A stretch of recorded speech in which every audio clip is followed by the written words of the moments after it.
நமக்கு நாம இன்னைக்கு பார்க்க போகிறது வந்துட்டு வாழை மீன் குழம்பு வந்து எப்படி பண்ணுறது டேஸ்ட்டாக அப்படிங்கிறத இன்றைக்கி வீடியோவில் வந்து பார்த்துடலாம். ஸோ அதற்காக வந்துட்டு இப்போ தேவையான அளவு வந்து எண்ணெய் சேர்த்துருக்கோம், நல்லெண்ணெய் சேர்த்துக்கோங்க, ரொம்ப வந்துட்டு சூப்பராக இருக்கும். ஸோ இப்போ வந்துட்டு அது கூட பார்த்தீங்க அப்படின்னா ஒரு 1/4 டேபிள் ஸ்பூன் அளவுக்கு வந்துட்டு சோம்பு வந்து ஆட் பண்ணிக்கலாம். அடுத்ததாக வந்துட்டு ஒரு 2 டேபிள் ஸ்பூன் அளவுக்கு வந்துட்டு நம்ம முந்திரி பருப்பு வந்து சேர்த்துருக்கோம். ஸோ சேர்த்துட்டு நெக்ஸ்ட்டு வந்துட்டு ஒரு டேபிள் ஸ்பூன் அளவுக்கு வந்துட்டு நம்ம மிளகும் வந்து சேர்த்துக்கலாம். அடுத்ததாக பார்த்தீங்க அப்படின்னா இது கூட நம்ம வந்துட்டு ஒரு 1/2 டேபிள் ஸ்பூன் அளவுக்கு வந்துட்டு சீரகம் வந்து ஆட் பண்ணிக்கலாம். இது எல்லாமே வந்துட்டு நல்லா வந்து எண்ணெயிலே வந்துட்டு பொரியட்டும். ஸோ பொரிஞ்சாதான் வந்துட்டு டேஸ்ட் வந்து நல்லாயிருக்கும். இப்போ ஒரு 1/2 முடி தேங்காய் வந்துட்டு சின்ன சின்ன துண்டுகளாக கட் பண்ணி வச்சுருக்கோம், அதையும் வந்து உள்ளே சேர்த்து கலர் சேஞ்ச் ஆகிற அளவுக்கு வந்துட்டு நம்ம வந்து வதக்கிக்கலாம். ஸோ பாருங்கள் எந்த அளவுக்கு வந்துட்டு கலர் சேஞ்ச் ஆகி வந்திருக்கு அப்படின்னு சொல்லிட்டு.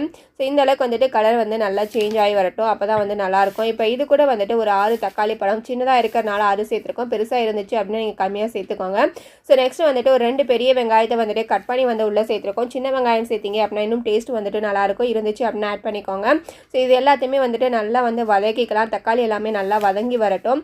வதக்கி எடுத்துகிட்டு வந்துட்டு இதை வந்து ஒரு பேஸ்ட்டாக வந்துட்டு நல்லா ஃபைன் பேஸ்ட்டாக வந்து அரைச்சி வந்து எடுத்துக்கோங்க. அடுத்ததாக வந்துட்டு அதே கடாயில் வந்துட்டு கொஞ்சம் வந்துட்டு நம்ம வந்து எண்ணெய் சேர்த்துக்கலாம். ஸோ எண்ணெய் சேர்த்துட்டு அது கூட பார்த்தீங்க அப்படின்னா ஒரு 1/2 டேபிள் ஸ்பூன் அளவுக்கு வந்துட்டு கடுகு உளுந்த பருப்பு வந்து சேர்த்துக்கலாம். இது வந்துட்டு நல்லா வந்து பொரிஞ்சு வரட்டும். அடுத்ததாக வந்து ஒரு 1/2 டேபிள் ஸ்பூன் அளவுக்கு வந்துட்டு வெந்தயம் வந்து ஆட் பண்ணிக்கலாம். இது ரெண்டுமே வந்து நல்லா வந்து பொரியட்டும். நெக்ஸ்ட்டு பார்த்தீங்க அப்படின்னா வெள்ளைப்பூடு வந்துட்டு சின்ன சின்னதாக இருக்கிறதுனால வந்து நான் ஒரு 20 பல் வந்துட்டு உரிச்சு சேர்த்துருக்கோம். நெக்ஸ்ட்டு பார்த்தீங்க அப்படின்னா சும்மா ஃப்ளேவருக்காக வந்துட்டு ஒரு 4 பச்சை மிளகாய் வந்து ஆட் பண்ணியிருக்கோம். கருவேப்பிலை வந்துட்டு 2 காம்பளவுக்கு வந்துட்டு உள்ளே சேர்த்துக்கோங்க.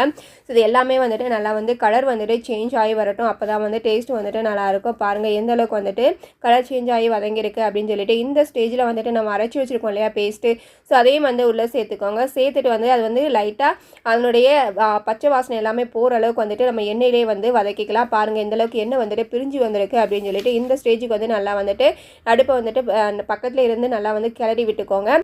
எண்ணெயிலே வந்துட்டு நல்லா வந்து மசாலா எல்லாமே வந்துட்டு வதங்க ஆரம்பிச்சிருச்சு, எண்ணெய் எல்லாமே வந்துட்டு பிரிய ஆரம்பிச்சிருச்சு. ஸோ இந்த ஸ்டேஜில் வந்துட்டு வீட்டு மசாலா வந்து நம்ம 2 கரண்டி அளவுக்கு சேர்த்துக்கிறோம். சப்போஸ் இல்லை அப்படின்னா நீங்கள் வந்துட்டு மல்லித்தூள் வந்து 2 டேபிள் ஸ்பூன் அளவுக்கும், கார தேவையான அளவு மிளகாய்த்தூள், ஒரு 1/2 டேபிள் ஸ்பூன் அளவுக்கு மஞ்சள் தூளும் வந்து ஆட் பண்ணிக்கோங்க. கரம் மசாலா இருந்துச்சு அப்படின்னா 1/2 டேபிள் ஸ்பூன் வந்து சேர்த்துக்கோங்க, சூப்பராக இருக்கும். இது எல்லாத்தையுமே வந்துட்டு நல்லா வந்துட்டு அதோடய வந்து மிக்ஸ் பண்ணி விட்டுக்கலாம். எண்ணெயிலே வந்து மசாலா வதங்கும் பொழுது டேஸ்ட்டாக நல்லாயிருக்கும். இப்போ வந்துட்டு ஒரு எலுமிச்சம்பழ சைஸுக்கு வந்து புளியை வந்துட்டு கரைச்சி தண்ணி மட்டுமே வந்து எடுத்து உள்ளே சேர்த்துக்கலாம். ஸோ புளிப்பு சுவை தான் வந்துட்டு மீன் குழம்புக்கு வந்து ஹைலைட்டே தான். ஸோ நல்லா வந்துட்டு சேர்த்துக்கோங்க. சேர்த்துட்டு இது தேவையான அளவு வந்து தண்ணி வந்து நம்ம ஆட் பண்ணிக்கலாம். ஆட் பண்ணிவிட்டு இப்போ வந்து தேவையான அளவு உப்பும் வந்து நம்ம வந்து சேர்த்துட்டு நீங்கள் வந்து இதை கொதிக்க விடுங்க. நல்லா வந்துட்டு கொதிச்சு வரட்டும். அதனால் வந்து மூடிட்டு இங்கே வந்து குழம்பு வந்துட்டு நல்லா வந்துட்டு கொதிச்சு வரட்டும். மூடி போட்டு வந்து மூடி வச்சுருங்க. ஸோ ஒரு 10 நிமிஷத்தில் வந்துட்டு நல்லா வந்து இந்த மாதிரி வந்து கொதிச்சு வரும். எந்த அளவு கொதிச்சு வருதுன்னு பாருங்கள்.